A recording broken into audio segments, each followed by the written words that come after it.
మాన్ వివాదంలో చిక్కుకున్నారు. ఆయన ముఖ్యమంత్రి పదవికి వెంటనే రాజీనామా చేయాలని ప్రతిపక్షాలు, సిక్కు మతస్థులు, శిరోమణి గురుద్వారా ప్రబంధక్ కమిటీ తీవ్ర స్థాయిలో ఒత్తిడి తెస్తున్నాయి. ఈ వివాదానికి కేంద్ర బిందువుగా నిలిచింది ఒక వైరల్ వీడియో. ఆ వీడియోలో పంజాబ్ సీఎం భగవంత్ మాన్ను పోలిన ఓ వ్యక్తి సిక్కు గురువుల చిత్రాల ముందు మద్యం చల్లుతున్నట్లుగా దృశ్యాలున్నాయి. సాధారణంగా సిక్కు మతంలో గురువుల పట్ల అత్యంత గౌరవ భావన ఉంటుంది. ఆ వీడియో సోషల్ మీడియాలో వైరల్ కావడంతో కలకలం రేగింది. ఆ వీడియో నకిలీదని, ఏఐ లేదా డీప్ ఫేక్ సాంకేతికతతో రూపొందించిందని సీఎం వాదించారు. ఆయనతో పాటు ఆమ్ ఆద్మీ పార్టీ కూడా ఇదే వాదనను ముందుకు తీసుకెళ్లింది.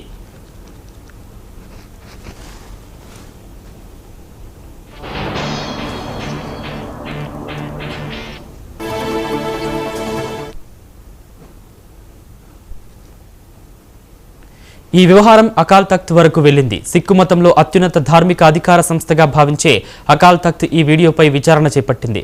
2 ఫోరెన్సిక్ నివేదికలను పరిశీలించిన తర్వాత వీడియోలో ఎలాంటి డిజిటల్ మార్పులు లేదా ఏఐ జోక్యం లేదని ప్రకటించింది. అనంతరం భగవంత్ మాన్ను గురు ధోకి ఖాల్సా పంత్ విరోధిగా అభివర్ణిస్తూ తీవ్ర వ్యాఖ్యలు చేసింది. పంజాబ్ రాజకీయాల్లో కలకలం రేగింది.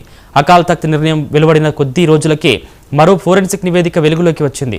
పంజాబ్ ప్రభుత్వం ఆధ్వర్యంలో నిర్వహించిన పరీక్షల్లో వీడియోలో కనిపిస్తున్న వ్యక్తి భగవత్ మాన్ కాదని తేలిందని ప్రకటించింది. 2 వర్గాలు పరస్పర విరుద్ధపై నివేదికలను చూపిస్తూ ఆరోపణలు చేసుకోవడం ప్రారంభించాయి. ఈ లోపుగా ఒక ఫోరెన్సిక్ నిపుణుడు తనకు 10 లక్షల రూపాయలు ఇచ్చి భగవంత్ మాన్కు అనుకూలంగా నకిలీ నివేదిక తయారు చేయాలని ఒత్తిడి తెచ్చారని ఒక వ్యక్తి గురుగ్రామ్ పోలీసులకు ఫిర్యాదు చేశాడు. ఈ ఫిర్యాదు ఆధారంగా హర్యానా పోలీసులు కేసు నమోదు చేసి 2 అరెస్టు చేశారు. కొందరు పంజాబ్ ప్రభుత్వ అధికారులు, పోలీసు ఉన్నతాధికారుల పేర్లు కూడా ప్రస్తావనకు వచ్చాయి. సీసీటీవీ ఫుటేజీలు, హోటల్ సమావేశాల ఆధారాలు లభించాయని దర్యాప్తు సంస్థలు చెబుతున్నాయి.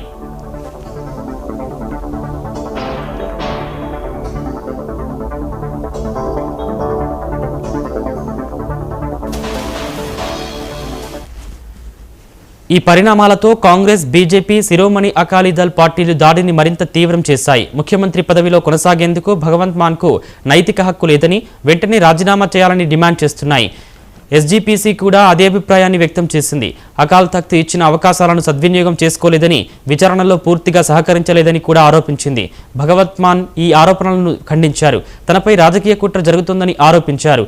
రాబోయే రోజుల్లో ఈ సంఘటన ఎక్కడకు దారితీస్తుందో చూడాలి. మరి